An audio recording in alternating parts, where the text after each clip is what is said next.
Aspect qu'on n'avait peut-être pas imaginé concernant nos aînés et la crise actuelle. On sait que, bon, il y en a plusieurs qui commencent à taper du pied, qui n'ont pas beaucoup l'occasion de sortir à l'extérieur, prendre des marches.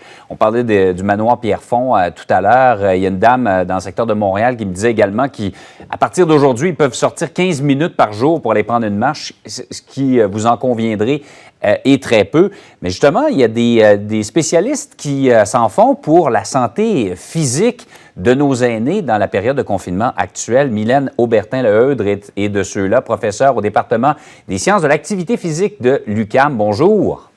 Bonjour. Alors, vous venez de publier un article là-dessus. Vraiment, cette période-là fait particulièrement mal à la santé physique de nos aînés.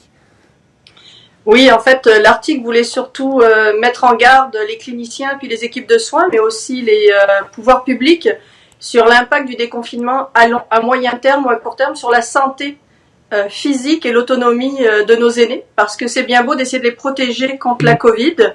Si c'est pour les rendre plus fragiles, moins autonomes, on va avoir des impacts à court et moyen terme encore plus grands. Donc, les mobiliser par l'activité physique est important, et on a essayé à travers cet article-là de donner des solutions pratico-pratiques tout en étant dans le respect du confinement et de la distanciation. Oui, on va y revenir dans un instant, ce que vous proposez plus concrètement, mais vous vous inquiétez donc qu'on les retrouve, je venais de parler, le droit d'aller prendre une marche à l'extérieur, à beaucoup d'endroits, on les limite. Vous vous inquiétez du fait qu'on les retrouve en position assise ou couchée plus souvent qu'autrement. Et ça, je suppose, les personnes âgées perdent davantage d'aptitudes physiques lorsqu'ils restent immobiles qu'une personne plus jeune? Oui, mais en fait, c'est déjà connu que juste, par exemple, aller à l'hôpital va vous faire perdre entre 16 et 20% de votre force et de votre masse musculaire. Alors imaginez, quand on confine des gens à rester juste assis ou allongés, c'est exactement ce qui va arriver, on va dire, à une grande partie de notre population âgée. C'est de ça qu'on s'inquiète. Oui.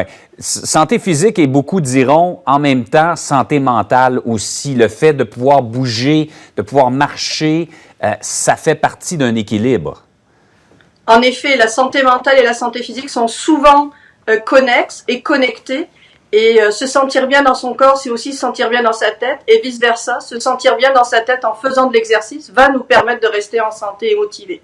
Donc, vous proposez des façons simples, sans avoir accès à beaucoup de matériel, de rester actif même si on est confiné. Par exemple, ça peut représenter quoi?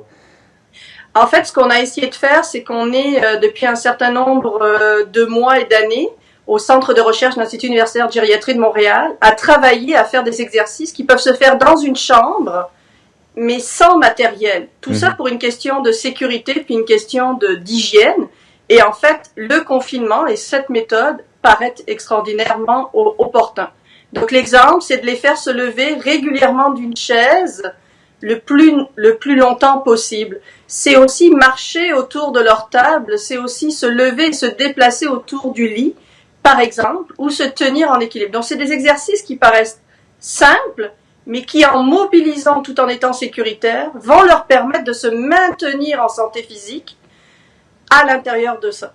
C'est vrai qu'on n'y pense pas, c'est tout simple, ça fait partie de notre environnement immédiat de confiné, mais c'est des façons de rester actif, même si on le conçoit. C'est plus agréable d'aller prendre une marche à l'extérieur. Dites-moi donc, vous, en terminant, vous craignez que cette période-là laisse des marques au niveau physique chez nos aînés, qui a un retard à rattraper. Après, là, on est rendu quoi, à 6-7 semaines déjà de confinement? Oui. En effet, le retard, on ne sait pas en fait dans quel état de santé physique et mentale ils vont ressortir de ce confinement.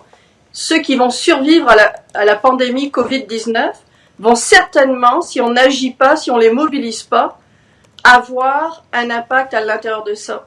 Alors, je suis rassurée de voir qu'il y a des professionnels de la santé, des kinésiologues, des TRP qui maintenant rentrent dans les RPA, dans les CHSLD, parce qu'ils vont certainement avoir comme mission de les mobiliser. Et c'est vraiment important de ne plus attendre, mais bien d'agir pour éviter le pire à moyen et long terme. Il fallait absolument le souligner ce matin. Très intéressant. Merci beaucoup de nous en avoir parlé ce matin en espérant que ça va semer quelque chose dans la tête de nos aînés, peut-être leur donner de nouvelles idées d'exercices à accomplir. Merci d'avoir été avec nous. Merci, au plaisir. Bonne journée.